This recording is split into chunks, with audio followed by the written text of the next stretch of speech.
Déco dans le présent pour mieux construire l'avenir.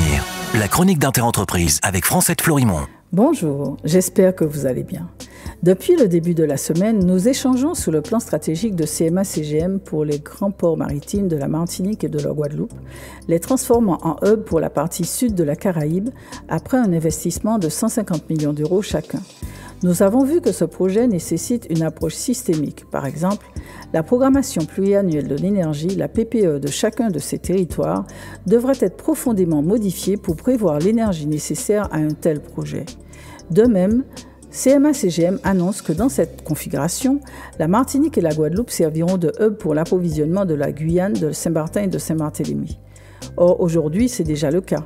CMA-CGM exploite la ligne Guyanas entre les Antilles françaises et la Guyane avec 2 navires transportant respectivement 547 et 712 containers.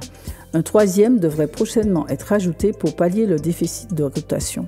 De son côté, la ligne Leeward approvisionne les îles sous le vent avec un navire de 167 containers. Et puis, la ligne Kajema opère entre la Martinique et plusieurs îles de la Caraïbe jusqu'à New York avec 3 navires pouvant transporter 677 et 862 containers, soit 7 bateaux de petite capacité, pas 50 comme il a été dit, sauf si on mélange les choux et les carottes.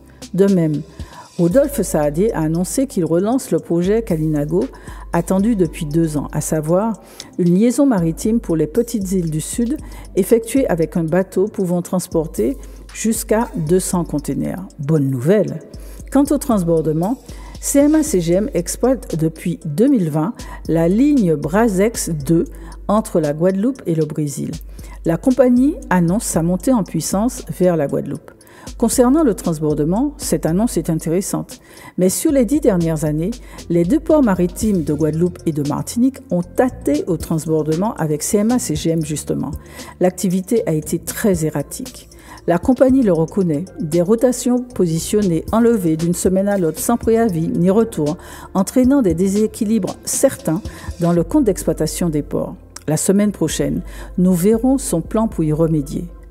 Entre-temps, prenez soin de vous. Déco dans le présent pour mieux construire l'avenir. La chronique d'Interentreprise avec Francette Florimond.